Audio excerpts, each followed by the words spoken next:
আসসালামু আলাইকুম, সবাই কেমন আছেন? আজকে আমি সবজি রোল বানাবো। এই জন্য প্রথমেই আমি একটা বাটিতে 1 কাপ পরিমাণে আটা নিয়ে নিয়েছি আর দিয়েছি আমি আধা চামচ পরিমাণে লবণ, আর আমি তারপরে দিয়েছি একটা ডিম। এখন আমি ডিমটা সুন্দর মতো আটার সাথে ঝুরি ঝুরি করে মাখিয়ে নিব।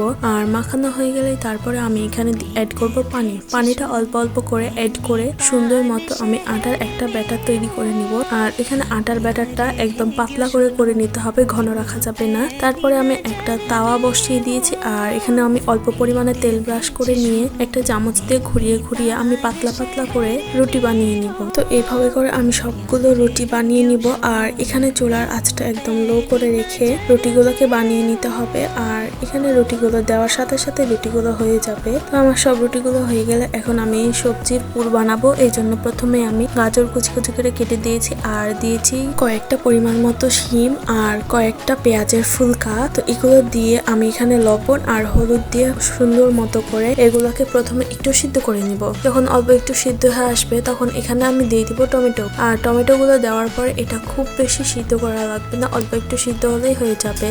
আর তারপর এখানে আমি একটা তাওয়াতে পেঁয়াজ কুচি একটু মোটা মোটা করে কেটে নিয়েছি আর তারপর এখানে আমি সিদ্ধ করে রাখা সবজিগুলো দিয়ে দিচ্ছি। আর সবজিগুলো দেওয়ার পরে এখন আমি পেঁয়াজের সাথে সুন্দর মতো মিশিয়ে নিব। আর তারপর এখানে আমি দিব অল্প একটু জিরা গুঁড়া, অল্প একটু পাঁচ মশলা গুঁড়া। তো এখন আমার সবজিটা হয়ে গিয়েছে, এখন আমি সবজিটা নামিয়ে নিব। আর অন্য সাইডে এখানে আমি প্রথমে ব্রেড কাম করে রেখেছিলাম, মানে এখানে আমি টোস্ট বিস্কিটের গুঁড়া করে রেখেছিলাম। আর আরেকটা বাটিতে আমি চালের আটা একটু পানির সাথে একদম পাতলা করে গুলে নিব। এই চালের আটাটা একদমই পাতলা করে গুলে নিতে হবে। আর গুলে নেওয়া হয়ে গেলে এখন আমি যে রুটিগুলো করেছিলাম সেই রুটিগুলোতে আমি সুন্দর মতো এক সাইডে পুর দিয়ে দিয়েছি। আর তারপরে আমার ভিডিও অনুযায়ী আমি এটাকে দুই সাইড থেকে মুড়িয়ে নিয়ে তারপর আরো অন্য দুই সাইড থেকে সুন্দর মতো মুড়িয়ে রোলে শেপ দিয়ে নিয়েছি। আর তারপরে এখানে আমি প্রথমেই চালের আটার গুঁড়াতে কোট করে নিয়েছি। আর চালের আটার গুঁড়াতে কোট করে নেওয়া হয়ে গেলে আমি এটাকে আবার ব্রেড কামে কোট করে নিব।